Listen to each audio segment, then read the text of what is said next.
he saw, he checked out his hair. By the way, what a nice picture that is. Look at that. I'd love to watch that guy speak. Oh, boy. Let's see.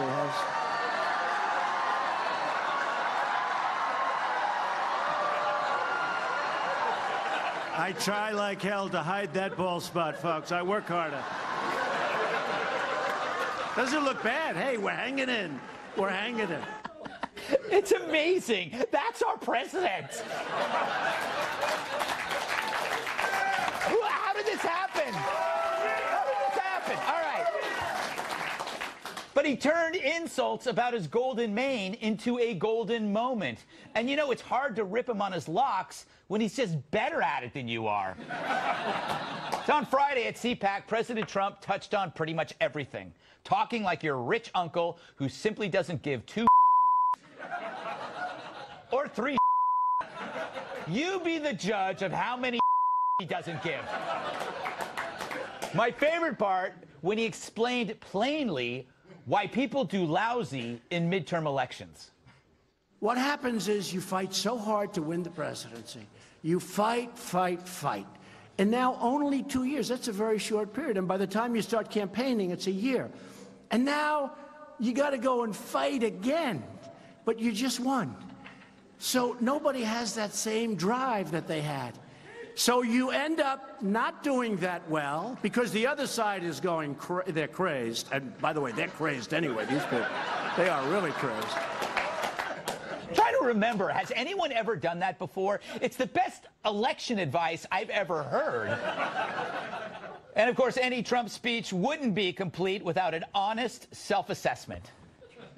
My administration, I think, has had the most successful first year in the history of the presidency. I really believe that. I really believe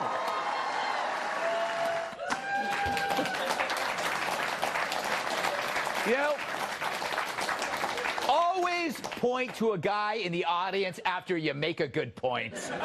People love it. About as much as they love digs at the media, and of course, you know who. We have a very crooked media. We had a crooked candidate too, by the way. But we have a very crooked media.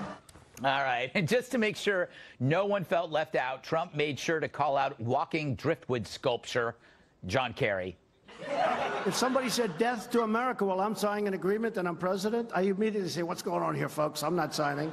What's going on? They just kept going. Kerry may be the worst negotiator I've ever seen. The worst. Everything's the worst. Or a disgrace. Finally, if there was any doubt about the border wall, he got right to the point. Don't worry, you're getting the wall. Don't worry, okay? I heard some. You know,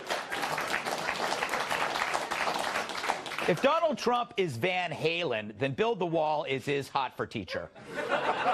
But you got to ask yourself, why is this so entertaining and so refreshing? I mean, sure, it's totally populist, filled with red meat galore, with obvious go-to applause lines for a ready-made audience. But there's more to it than that. Trump's good at taking slings and arrows directed at him and then turning them into armor. And in a world where the left is heading straight into the humorless void of identity politics, where all jokes go to die, we have a guy charging in the opposite direction into the other world known as fun. He's also an historical first. I call it an entertainer-in-chief. He wanted two things in life: to host a TV show where he could talk about stuff, but also be president. At 71, he managed to combine both. No wonder he's having a ball. And that's my final point. He is having a ball. And maybe so should you. For now.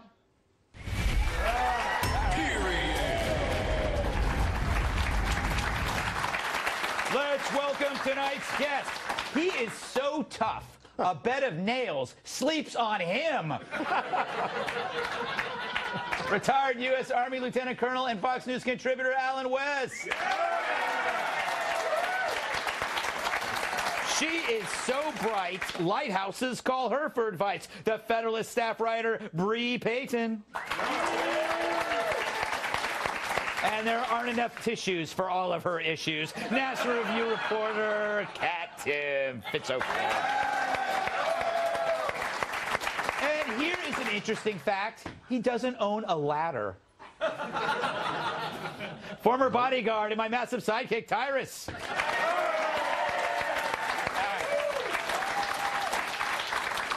Colonel West, what impressed you most about his CPAC speech? Any highlights for you?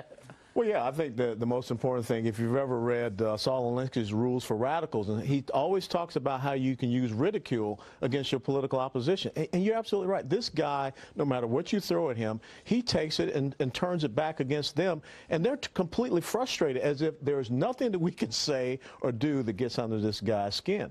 And so when you look at a person that understands entertainment, he is his best public relations firm, and I think he just had fun at CPAC. He went out there and he told his story. Yes, he did have fun. But, you know, Bree, Colonel West makes a good point about, like, it's always the left that's kind of, like, able to insult. And finally we have, like, you know, Triumph the insult dog as president. Yeah, you're exactly right. I think my favorite, speaking of insults, I think my favorite part was when he called the Democrats out for hating freedom. And I think if there's anything we could learn from the past 8 years, it's that they do that. Or as soon as they get in power, I mean, right now in San Francisco, which is a super leftist commie city. I mean, I'm from California. I know how it is over there, right? Right. And they're going after a crisis pregnancy center because their website ends up on Google at times when they don't like. Right. Okay. So this is the kind of thing we're dealing with. Yeah. And he's calling them out for that. And, you know, I think if the shoe fits, wear it. It's obvious that Democrats want us all to be miserable, and he's just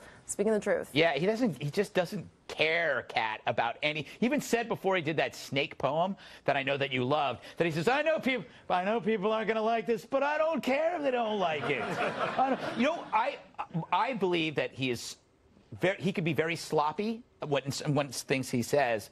But if he's right on a big thing, we forgive him for kind of the sloppy language at times. First of all, let me let you on a little inside joke. Greg said, know that I love because I don't love the poem. But I already know that he doesn't care what I think. So. Yes.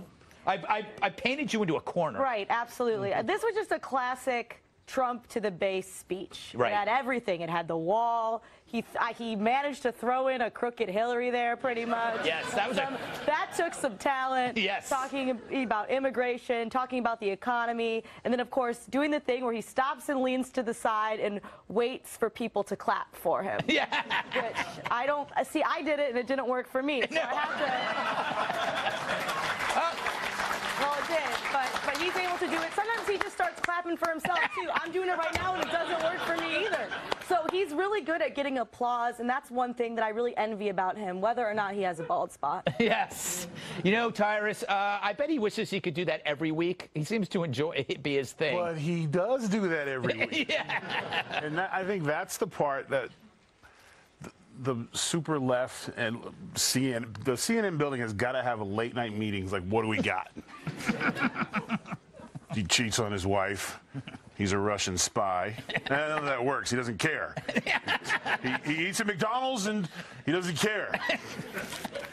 Did he eat a baby? Can we see if he ate a baby?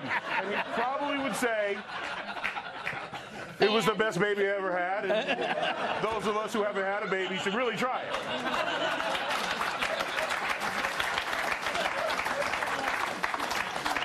I don't know what to make of that. I will say this. What you're talking about, the fact that he doesn't care, it makes it harder for comedians to even deal with him because it doesn't bother. It might have bothered him before. You know, you've been in that. I've been in that relationship where she don't care anymore, and you try to say things to hurt her feelings, and she don't care. That hurt when you sit there, like when she gets home and tell her, "You're always late. You're responsible," and she goes, "Mm-hmm." But I try to. Now it hurts me because it devalues my fight. Yeah, see? Okay. Yeah. You got to throw it back on him. Well, he is the first entertainer in chief.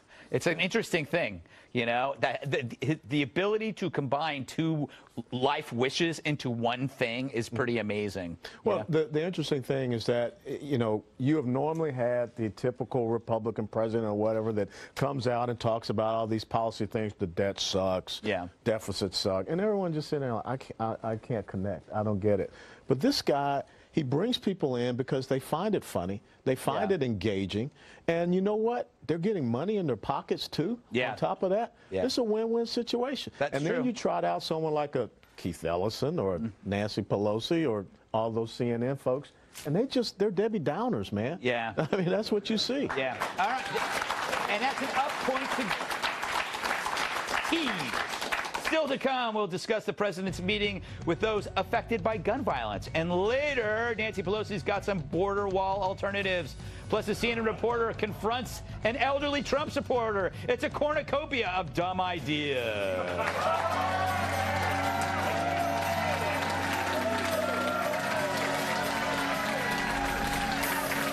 Sunday on Scandalous, The Star Report, and The Deposition Go Public. Why should the President of the United States be treated differently? Plus, a rocky road on the path to impeachment. Catch a special 2-hour block of Scandalous